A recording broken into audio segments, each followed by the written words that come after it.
তোর পরীক্ষা সার্থক হয়েছে রে মলুয়া। এবার তুই আমার ঝাঁপির সামনে যা, দেখবি সেখানে পদ্ম পাতায় 3টে কড়ি আর 1 ঘটি জল রাখা আছে। সেই কড়ি ভেজানো জল পদ্ম পাতার দোনা বানিয়ে তাতে ঢেলে যুবরাজকে খাইয়ে দিতে হবে।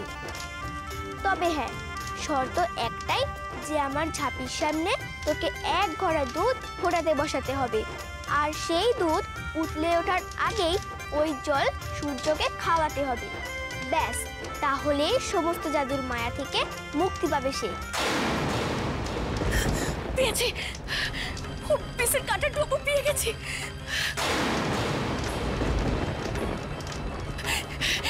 এবারে যুবরাজকে সুস্থ করে থেকে আমাকে আর কেউ আটকাতে পারবে না, কেউ নাই।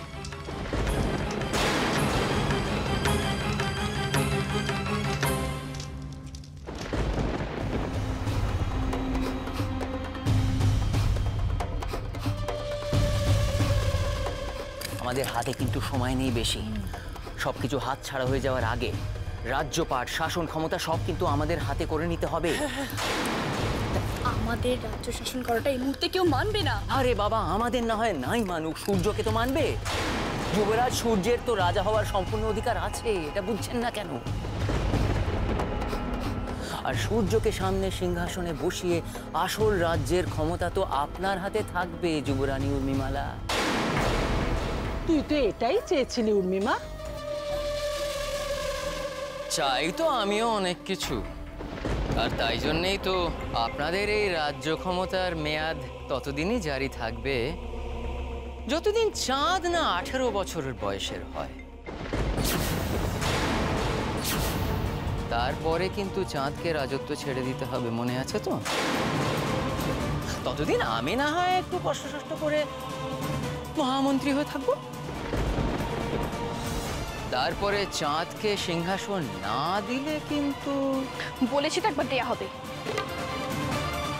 কিন্তু তার আগে এটা ভাবুন যে সূর্যকে ওই রাজ সিংহাসনের অধিকার কি করে আপনি দেবেন, কারণ মহারাজ বিক্রম কিন্তু এখনো জীবিত আছে। মহারাজ বিক্রমের পুত্র সূর্য কুমারকে বিদ্রোহী করার কথা বলছি।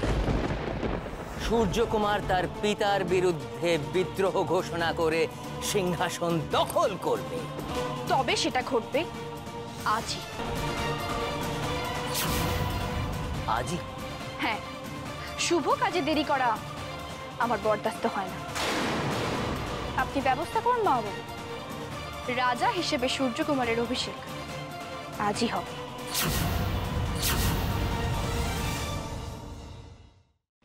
কি করি এখন? যে করি হোক, এত বড় সর্বনাশ আমাকে আটকাতেই হবে। আর কেউ যেন ভুলেও এই অভিষেক আটকানোর চেষ্টা না করে, কারণ যুবরাজ সূর্যের সমর্থনে সমগ্র সমুদ্রকরের সৈন্যবাহিনী রয়েছে। এই সূর্যনগরকে তারা মুহূর্তে ধূলিসাৎ করে দেবে, সব শেষ করে দেবে। সবকিছু শেষ হয়ে যাওয়ার আগে এই পদ্ম পাতায় কড়ি ভেজানোর জল কি আমি যুবরাজকে খাওয়াতে পারবো? ওদিকে বোধহয় তো উঠলো।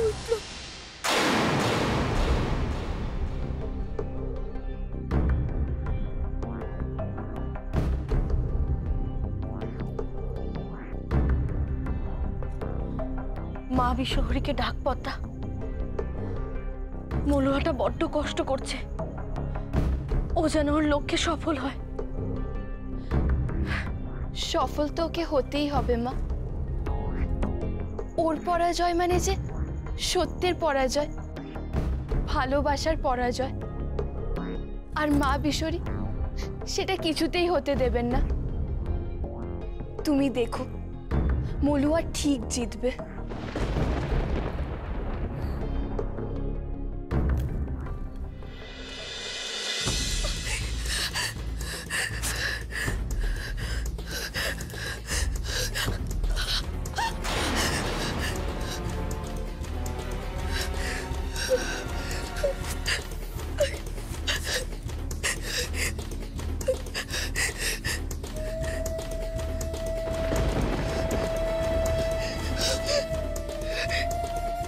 লোকেরা তো কাজ উঠতে এসো, আমাকে একটু মারতে হবে।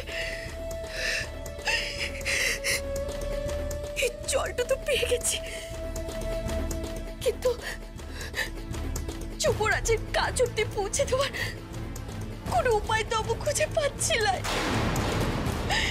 মাগো,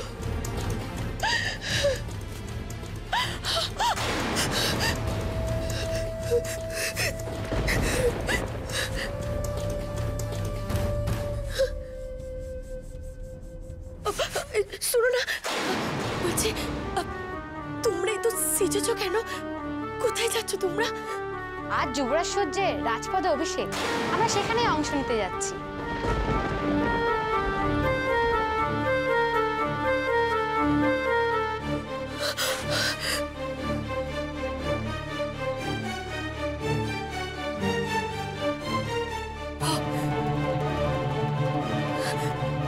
আপু যা ভাবছি সেটাই একদম ঠিক। এটা ছাড়া আমার কাছে আর কোনো উপায় তো নাই। এর জন্য যদি আমার পড়াটা চলে যায় তো যাক, তবুও আবু যুবরাজকে ওদের হাতে কিছুতেই তুলে দিতে পারবো না, কিছুতেই না।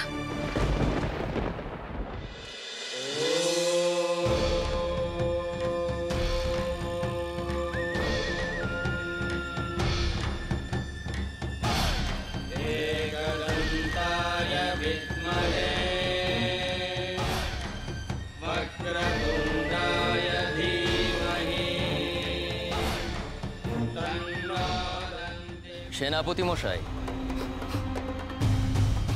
মনে রাখবেন আয়োজনে যেন কোনো ত্রুটি না হয়। এ যজ্ঞ হলো দক্ষ যজ্ঞের থেকেও বড় যজ্ঞ, সূর্যের রাজ অভিষেকের যজ্ঞ। যদি কোনো বাধা বিঘ্নের সৃষ্টি হয় তাহলে এই শিব শম্ভু সকলকে মন্ত্র বলে ভস্ম করে দেবে, জানেনই তো। আমি যথাসাধ্য চেষ্টা করছি। করলেই ভালো।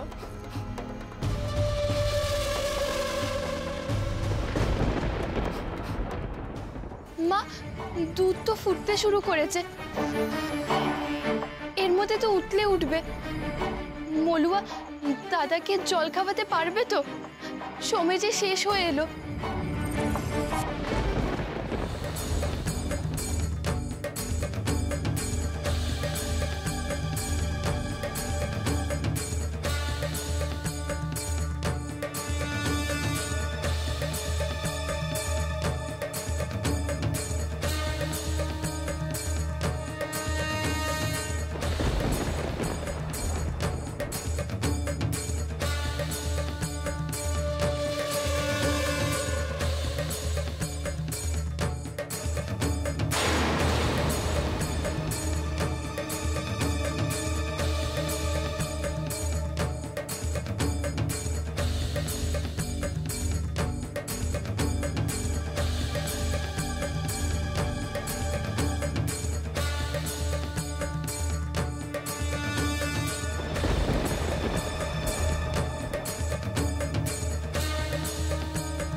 আজকেই একজন সাধারণ নর্তকীর জন্য এই রাজ্যাভিষেকের পুরো আনন্দটাই মাটি হয়ে গেল।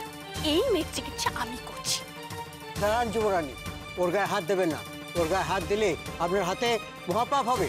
পাপ? এই নর্তকী না হয় অপরাধ করেছেন, তার গর্ভজাত শিশুটির তো কোনো অন্যায় নেই। এই নর্তকী সন্তান সম্ভব।